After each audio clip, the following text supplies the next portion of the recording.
Hey, greetings everyone. It's Jeff Cohen with C-Level Roundtable again, and I'm ecstatic to welcome back Rob Garry. Rob is the CEO of SenseLinks. He's my go-to guy with anything wireless. And hey, Rob, we were talking. First off, welcome. Thanks, Jeff. Thanks for having me. You bet. So we were talking a little bit about some of the issues coming up in the marketplace that just about anybody with a mobile device or a fleet tracking device are going to have to deal with in short order. What is that? Oh, because they're going to have to deal with it because 3G networks are coming down, and the majority of if you bought your fleet tracking device like 2018 and especially before 2018. Good chance you're on a 3G network device, and those devices won't be operative anymore mostly in 2022, some early 2022, some later 2022. So you'll no longer be able to use your fleet tracking devices at that time if you're on 3G.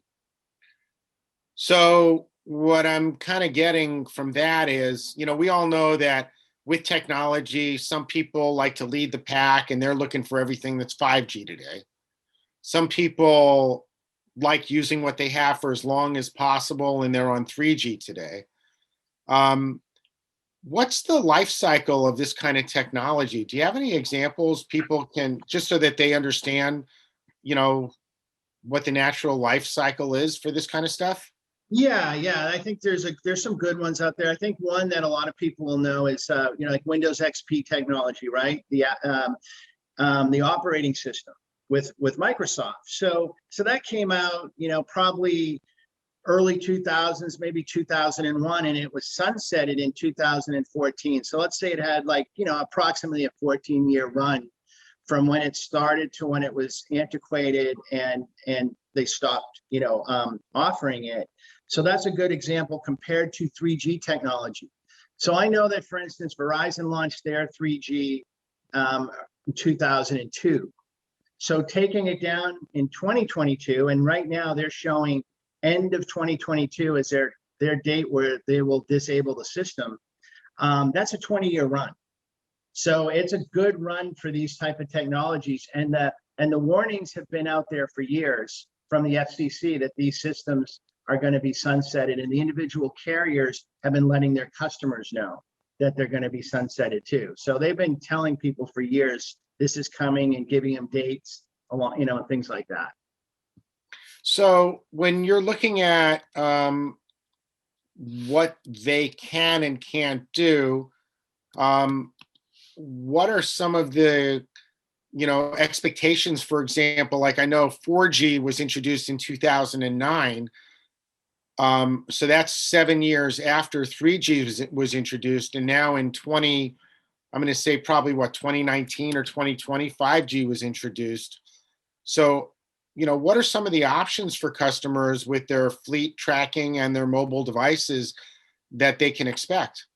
Well, the reason that 3G networks are being brought down is because there's so many applications that they're not a good fit for that obviously 4G and 5G are great fits for. So the truth is that for pure fleet tracking, 3G still would work, but there's just not enough customers to justify it from all the other technologies. So you'll transition to 4G, which will be more than enough, of capacity bandwidth to work for fleet tracking. And then if you want to have like video systems and things along those lines, you can use 4G or 5G for that. So there's there's just so many technology advantages with the speed and capacity as you go from 3 to 4 to 5. But let's just say you have a basic fleet tracking system, 4G will work great. That'll be what you'll be transitioned to. Yeah, and I mean, we could just make an assumption that at some point 4G might be sunset and there's 5G that they would go to. Will people have an option of whether they want to have a 4G system or a 5G system between now and 2022? Probably not, because the fleet tracking devices are manufactured on 4G mostly anyway. They're, that from what I know. Okay. Yeah, and again, it's like what happened is they started the transition years ago. So let me explain something.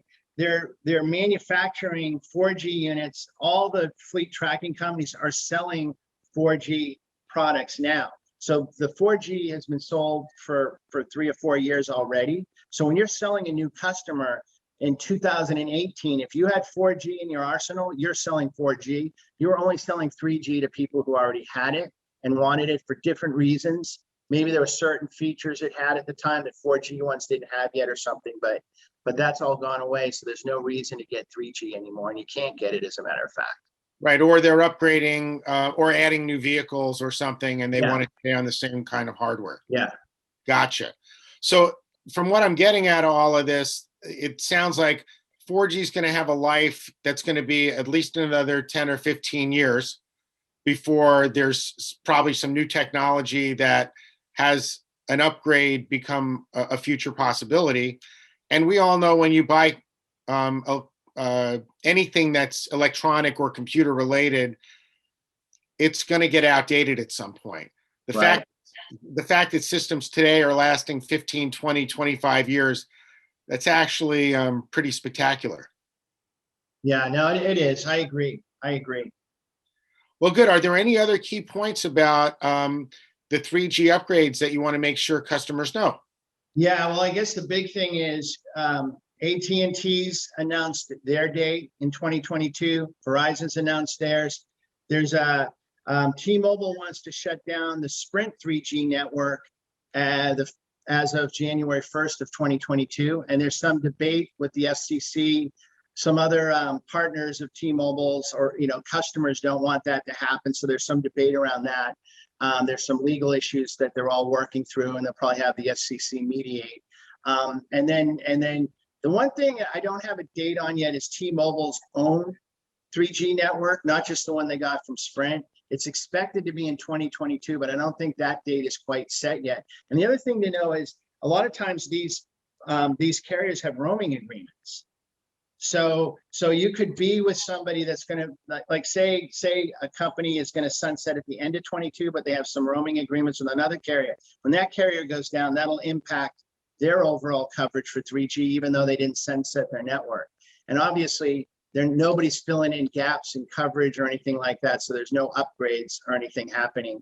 Everybody's being incentivized to get ready to move now.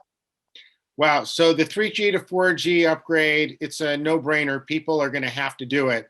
The question is, it sounds to me, are they going to do it on their timeline, or are they going to be forced into doing something later?